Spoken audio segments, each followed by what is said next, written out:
Hello my friends, welcome to my YouTube channel Gyanshala. Friends, आज हम history का fifth part लेकर के आए हैं और ये पार्ट बहुत ही ज़्यादा इम्पोर्टेंट है। इस पार्ट का हमारा नेम है kingdoms, Kings and an early republics, मतलब राज्य, राजा और एक प्राचीन गणराज्य। अभी देखो, पहले राजा हुआ करते थे तो राजाओं का शासन हुआ करता था। तो कैसे राज्य बने, कैसे राजा बने, कैसे गणराज्य बने, इन सब बातों पर हम एक छोटा सा डिस्कशन करेंगे। तो हमारा पहला टॉपिक है how some men became rulers, मतलब कुछ लोग शासक कैसे बने। मतलब पहले ये होता था कि जैसे कोई राजा है, उस राजा के ख़त्म होने के बाद उसका बेटा ही राजा बनेगा, उसके ख़त्म होने के बाद उसका बेटा राजा बनेगा। लेकिन पहले कभी ना कभी तो राजा बनने की शुरुआत हुई होगी कहीं ना कहीं से। तो इस बात पर हम लोग थोड़ी सी चर्चा करेंगे। कैसे राजा बनते थे लोग, कैसे शासक बने, इन सब बातों पे थोड़ा डिस्कशन करते हैं। अभी हम लोग चुनाव करते हैं और मतदान करते हैं। हमने पिछले पार्ट में अपने बताया था कि पहले के लोग राजा कैसे बनते थे। आपको इस टॉपिक की पूरी नॉलेज हमारे पिछले वीडियो से मिलेगी।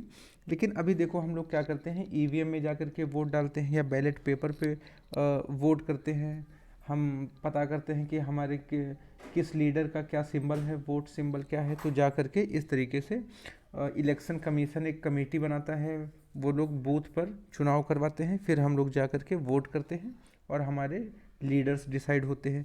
पहले कुछ ऐसे नहीं हुआ करता था। पहले ये नहीं होता था कि हम गए वोट कर दिया और बस कोई जाकर के नेता बन गया। पहले क्या हुआ करता था, पहले के राजा जो हुआ करते थे वो ऐसे नहीं राजा बनते थे। पहले कोई बहुत बहुत सशक्त और बहुत सक्षम आदमी पुरोहितों से या ऋषि मुनियों से या बहुत बड़े बड़े जैसे पंडित हुआ करते थे, विद्वान हुआ करते थे, तो उन लोगों से यज्ञ करवाते थे। यज्ञ करवाते थे, पाठ करवाते थे, पूजा करवाते थे। तो ये सब करवाने वाले लोग राजा हुआ करते थे या फिर अपने किसी राज्य के शासक बना करते थे। और ज़्यादा पहले मान लीजिए कोई छोटा राज, मतलब मान लीजिए किसी ने छोटा यज्ञ करवाया, छोटा पूजा पाठ किया, तो वो किसी छोटे से राज्य का राजा हुआ करता था। और कुछ शासक ऐसे भी हुआ करते थे जो अश्वमेध यज्ञ करवाया करते थे। तो अश्वमेध यज्ञ में क्या होता है कि जो लोग अश्वमेध यज्ञ करवाते थे वो लोग अश्वमेध यज्ञ का एक घोड़ा होता था जिसे वो लोग बिल्कुल आज़ाद करके छोड़ देते थे। और जहाँ तक वो घोड़ा जाता था वहाँ तक कीर्ति की उनकी उनकी कीर्ति स्थापित हुआ करती थी। तो अगर कोई किसी दूसरी राज्य का राजा अगर उस घोड़े को पकड़ लेता तो क्या होता था कि उस मतलब होता था कि उस राजा को इस अश्वमेध यज्ञ करने वाले राजा की राज्य या उसके शासन स्वीकार नहीं हुआ करते थे। तो या तो फिर वो इस बड़े राजा से लड़ाई करे और या तो फिर उस घोड़े को पकड़े ही ना, उसको जाने दे। इस तरीके से बड़े राजाओं का अपना कीर्तिमान बढ़ता था। इन सभी आयोजनों में राजा का मुख्य स्थान होता था। जैसे मान लो कोई राजा बन गया है तो उसे बिठाने के लिए या तो राज सिंहासन दिया जाता था कि वो राज सिंहासन पर बैठ करके अपना राज्य चलाए, या फिर क्या हुआ करता था कि बाघ की खाल से एक विशेष तरीके का आसन बनाया जाता था जिस पे वो बैठ करके अपना शासन किया करते थे। हमारा दूसरा टॉपिक क्या है, हमारा दूसरा टॉपिक है जनपद। जनपद मतलब इस जनपद क्या होता है, मतलब छोटे छोटे कस्बे या छोटे छोटे नगरों से मिल करके जो एक समूह होता है उसको हम जनपद बोलते हैं। यहाँ पर महायज्ञों को करने वाले राजा अब जन के राजा ना होकर के जनपदों के राजा बनाए जाने लगे। जैसे मान लीजिए किसी किसी एक बड़े शासक ने एक महायज्ञ किया तो अब वो कोई किसी बहुत बड़ी राजधानी का महाराज नहीं हुआ करता था। अगर किसी ने महायज्ञ किया है तो वो किसी जनपद का राजा होता था। जनपद मतलब लोगों के रहने की जगह, मतलब जहाँ पर लोग रहते हों, छोटी छोटी मतलब छोटे छोटे नगर हों या छोटे छोटे गांव को मिला करके जो एक समूह बनता था उसे जनपद बोलते थे। जैसे पुरातत्व सर्वेक्षण की खुदाई में दिल्ली में जब पुरातत्व सर्वेक्षण ने खुदाई की, उन्होंने कई रिसर्च किए तो उसमें पाया कि दिल्ली में एक पुराना किला मिला उन्हें, कि पुराने किले का अवशेष मिला। अब यहाँ उत्तर प्रदेश के मेरठ में एक हस्तिनापुर राज्य हुआ करता था जहाँ पहले कभी महाभारत हुआ था, जहाँ पर ये अपने दुर्योधन युधिष्ठिर ये अपने कौरव पांडवों ने लड़ाई की थी। तो इसके भी कुछ अवशेष मिले हैं उत्तर प्रदेश के मेरठ में। और एटा, एक ज़िला एटा है यूपी में, तो एटा के पास में अतरंजी खेड़ा एक जगह मिली, अतरंजी खेड़ा, जहाँ पर भी खुदाई हुई तो वहाँ पर इन जनपदों के बारे में बहुत सी बातें निकल कर के सामने आईं। खुदाई में पता चला कि लोग झोपड़ियों में रहते थे। अब देखो, पहले रहने के लिए कोई फ्लैट्स, बंगलो या बिल्डिंग, घर तो हुआ नहीं करते थे, तो पहले के लोग, सिंपल सी बात है कि झोपड़ियाँ ही बनाते होंगे, झोपड़ियों में रहते थे। अच्छा, दूसरी बात है कि जहाँ पर लोग नगरों में या झोपड़ियों में रहना शुरू कर देते थे, वो लोग अपनी सुविधा के लिए जानवर पालते थे। जानवरों से दो चीज़ें मिलती थी, एक तो उन्हें दूध वगैरह मिलता था जिससे उनके खाने पीने का काम चलता था, और दूसरा उन्हें मांस मिलता था। तीसरी बात है कि जानवरों से वो आसानी से खेतों की जुताई कर सकते थे या सामान को एक जगह से दूसरी जगह आसानी से ला ले जा सकते थे। और वो लोग साथ साथ में खेती भी किया करते थे, जहाँ पर फसलें उगाया करते थे, जैसे गेहूँ, जौ, चना, दाल, तिलहन जैसी और कई चीज़ें। अब हमारा अगला टॉपिक है महाजनपद। मतलब ये महाजनपद क्या होता है? महाजनपद लगभग 2500 साल पहले कुछ जनपद अधिक महत्वपूर्ण हो गए। वो जनपद जो बहुत ही ज़्यादा इम्पोर्टेंट हो गए थे शासन के लिए, किसी राजा के लिए बहुत इम्पोर्टेंट हो गए, उन्हें महाजनपद घोषित किया गया। अधिकतर महाजनपदों की एक राजधानी होती थी। जैसे मान लीजिए कोई महाजनपद है तो उन महाजनपदों की कोई एक राजधानी हुआ करती थी। जैसे अभी मान लीजिए कि उत्तर प्रदेश की राजधानी लखनऊ है, या हमारे भारत की राजधानी दिल्ली है, तो ऐसे ही जैसे अब कई राज्यों की राजधानियाँ अलग अलग होती हैं और देश की राजधानी दिल्ली है, ऐसे ही पहले जनपदों की अलग अलग राजधानी भी हुआ करती थी, और उन महाजनपदों की मिला करके कोई एक अलग बड़ी राजधानी हुआ करती थी। कई राजधानियों में किलेबंदी की गई थी। अब किलेबंदी यहाँ पर क्या होती है? देखिए, किलेबंदी का मतलब होता है कि जैसे मान लीजिए किसी बड़े राजा ने या किसी शासक ने कोई नगर बसाया, तो वो क्या करते थे कि अपने नगर को या अपने किले को सुरक्षित रखने के लिए उसको चारों तरफ से ईंटों से या बड़े बड़े पत्थरों से खूब ऊंची ऊंची दीवारें उठवा दिया करते थे। खूब ऊंची ऊंची दीवारें उठवा दिया करते थे। वो इसलिए उठवाते थे ताकि कोई दूसरा राजा उन पे आकर के आक्रमण ना कर सके, कोई दूसरा राजा आकर के आक्रमण ना कर सके या धोखे से हमला करके उन्हें नुकसान ना पहुंचाए या उनकी संपत्ति को हड़प ना ले। इसलिए वो लोग किलेबंदी करवाते थे, और किलेबंदी करने के बाद वो ऊपर अपनी चारों तरफ तोपें लगवा देते थे, या फिर तोपें अगर जिस ज़माने में नहीं हुआ करती थी तो वो लोग क्या करते थे, अपने तीरंदाजों को या भाला फेंकने वालों को अपने उस किलेबंदी के किले की चारों तरफ दीवारों के ऊपर खड़ा कर दिया करते थे, जहाँ से वो लोग किले का पहरा दिया करते थे, किले को सुरक्षित रखते थे। और दूसरी बात है कि कई राजा इसलिए भी किलेबंदी करवाते थे ताकि वो दूसरे राजाओं को दिखा सकें या अपनी शक्ति का प्रदर्शन कर सकते थे कि देखो भाई, हमने किले वो ये दिखाने की कोशिश करते थे कि उन्होंने वो कितने शक्तिशाली हैं, कितने पावरफुल हैं, वो कितने निडर हैं कि उन पे किसी दूसरे राजा की हमले करने की हिम्मत नहीं होती है। इसलिए वो अपना वर्चस्व बढ़ाने के लिए भी किलेबंदी किया करते थे।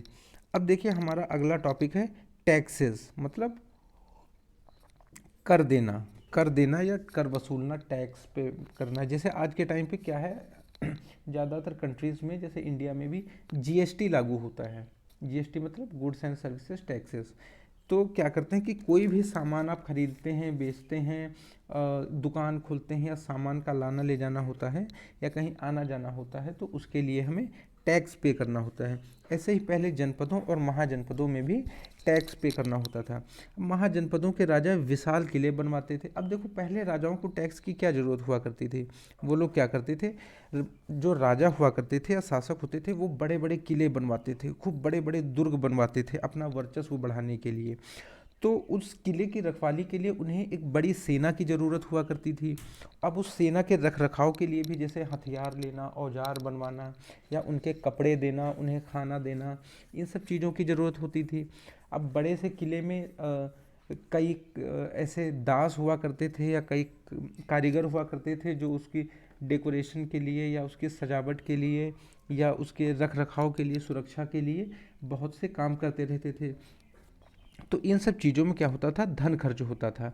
या मान लीजिए कि कभी नगर में ज़्यादा गरीबी आ गई या सूखा पड़ गया तो अपनी प्रजा को भी धन आवंटित करना होता था।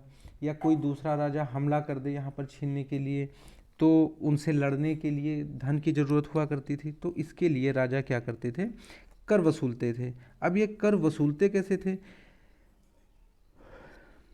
देखिए वर्क, ये लोग टैक्स कैसे लेते थे। जैसे ज़्यादातर पहले खेती किसानी ही हुआ करती थी, ज़्यादातर खेती किसानी ही हुआ करती थी। तो इसलिए राजा पहले किसानों पर टैक्स लगाते थे कि आपके पास जो फसल हुई है, आपको जितनी फसल हुई है उसका टैक्स पे करना पड़ेगा,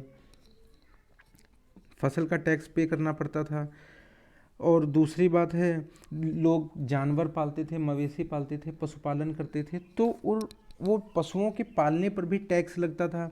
और पशुओं से जो उत्पादन होता था, जैसे मांस का उत्पादन, चमड़े का उत्पादन, या फिर दूध, दही, घी, मक्खन, मलाई, ये सब चीज़ों का जो उत्पादन होता था उस पे टैक्स लगता था। और जो बाजारें लगती थी, हाट लगते थे, उनका भी टैक्स देना होता था, जहाँ पर जानवरों को खरीदा या बेचा जाता था। सामान को एक जगह से दूसरी जगह लाने ले जाने का भी कर देना होता था। मतलब कहने का है कि जगह जगह पर छोटी छोटी चीज़ों पर भी कर लगाया जाता था।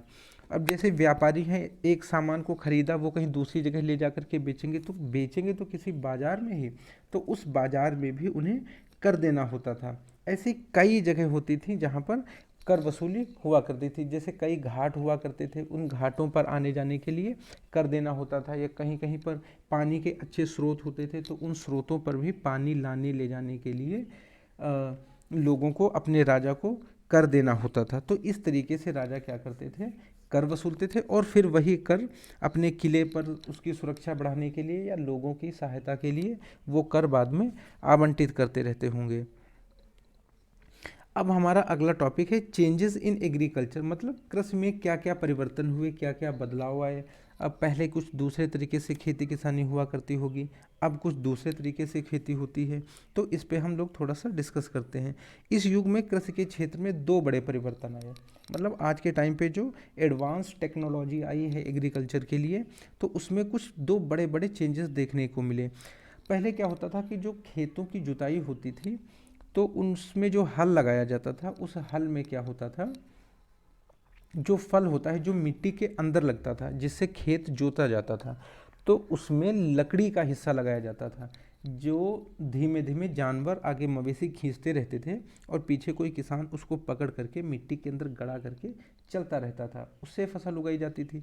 लेकिन अब देखो धीरे धीरे एडवांस टेक्नोलॉजी आ गई, ट्रैक्टर आ गए, ऑटोमेटिक हर आ गए, और उसमें लकड़ी के फल लगने की जगह पर अब क्या होता है कि लोहे के फल लगा दिए जाते हैं। क्योंकि देखो ट्रैक्टर आसानी से खींचेगा, वो ज़्यादा पावर लगाएगा, तो लकड़ी के हल टूट भी सकते हैं और लोहे के हल टूटेंगे नहीं। दूसरी बात है कि लोहे के हल मजबूत होते हैं, तो वो मिट्टी को गहराई से खोदेंगे।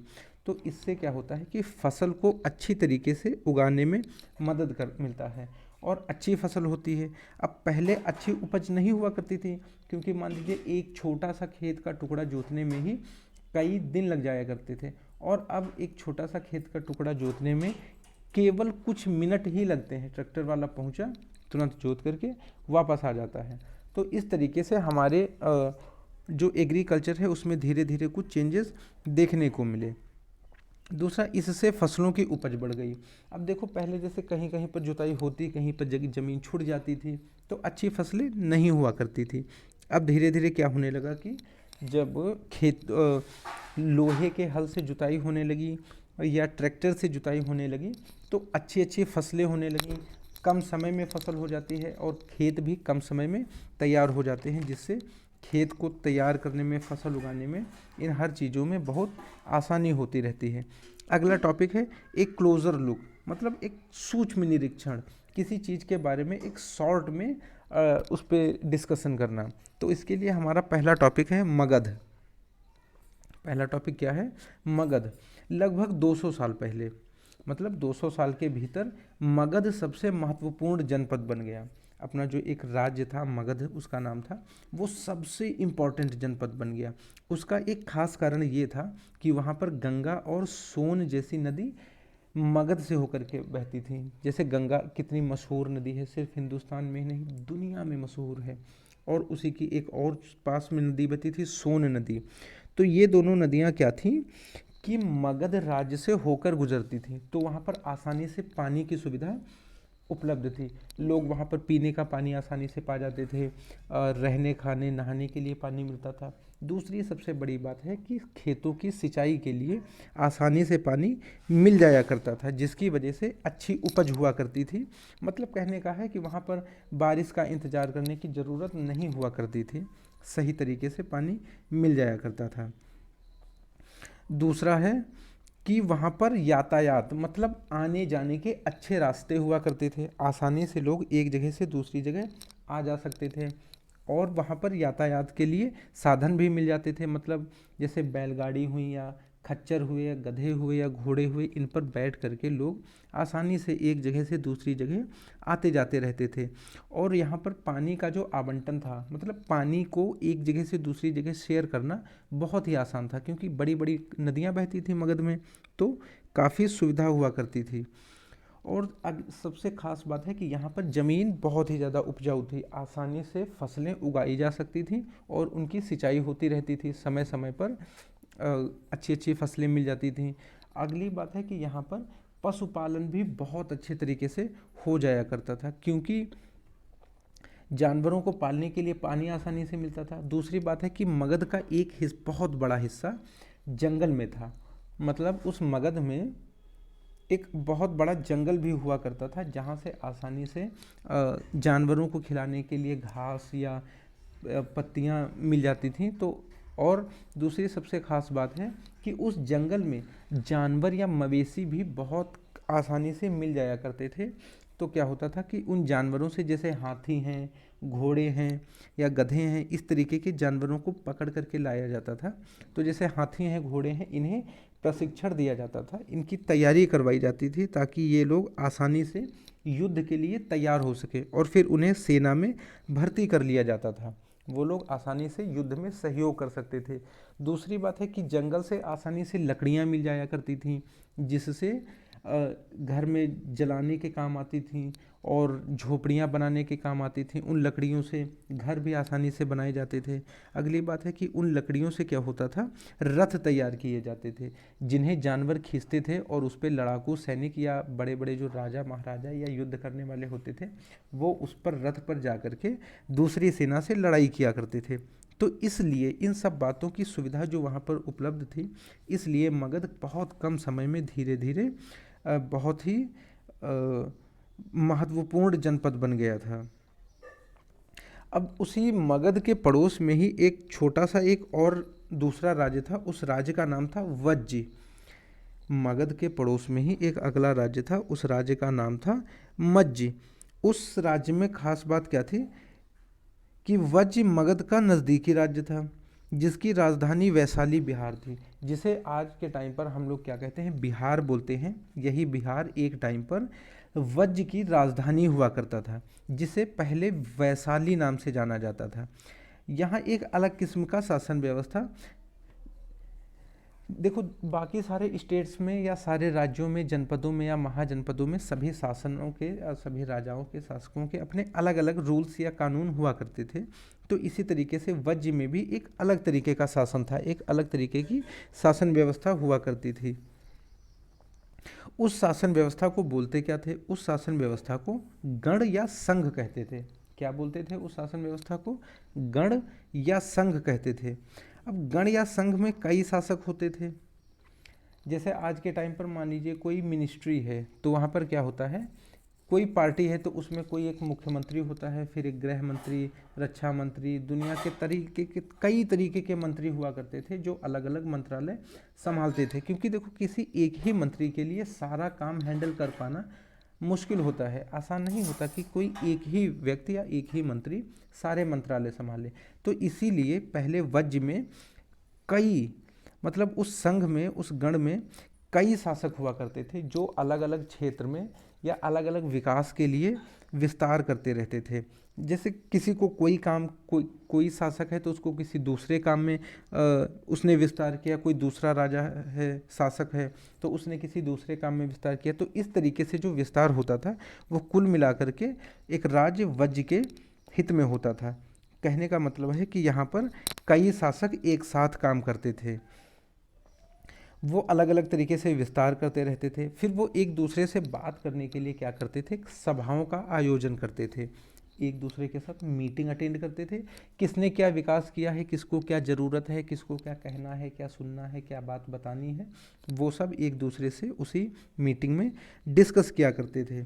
दूसरी अगली बात है कि इस वज्र में जो मीटिंग हुआ करती थी, यहाँ पर कोई भी लेडीज़ मतलब वुमेन्स यानी कि कोई स्त्री उस मीटिंग में पार्टिसिपेट नहीं किया करती थी, मतलब उन्हें करने की परमिशन नहीं थी कि वो लोग यहाँ पर आकर के कोई भी मीटिंग अटेंड करें। दूसरा क्या है कि वहाँ के जो दास हुआ करते थे, मतलब जो लेबर वर्कर्स होते थे या थर्ड या फोर्थ ग्रेड के पर्सन्स जो होते थे, जो वहाँ पर दास होते थे, चपरासी हुआ करते थे या सेवक या नौकर कह लो उनको, तो उन लोगों को उस सभा में कोई भी पार्टिसिपेशन या कोई भी इंटरफेयर करने की परमिशन नहीं हुआ करती थी। कहने का मतलब है कि केवल शासक और बड़े अधिकारी ही उस मीटिंग को अटेंड करते थे। कई शक्तिशाली राजा इन शहरों को जीतना चाहते थे, इसके बावजूद यह राज्य अब से 1500 साल पहले तक चलता रहा। मतलब देखो, जहाँ पर कई सुविधाएं हों, सारा विकास हो चुका हो, तो सारे राजा चाहते हैं कि वो लोग आसानी से उस राज्य को जीत लें और उसे अपने कंट्रोल में रखें। लेकिन वो राज्य को, वज्र को कोई राजा नहीं जीत पाया था।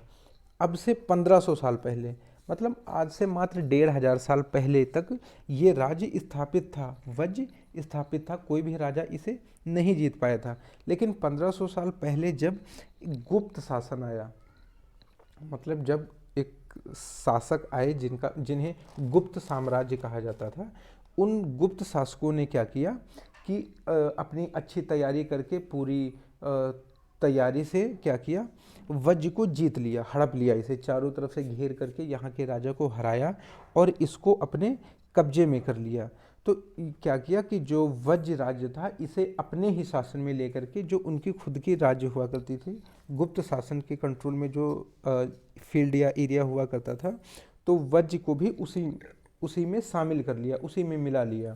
और फिर वज्र का धीरे धीरे नाम खत्म हो गया और वज्र को अपने कंट्रोल में लेकर के उन्होंने अपने शासन में इंक्लूड कर लिया। तो इस तरीके से कुछ हमारा ये डिस्कशन था जिस पे हम लोगों ने टॉपिक क्लियर किया। तो इस तरीके से हमारा जो जनपद हुआ करते थे या महाजनपद थे, या जैसे अपना मगध है, वज्र है, तो इन सब बातों पे क्या होता था ये हमने थोड़ा सा डिस्कस किया।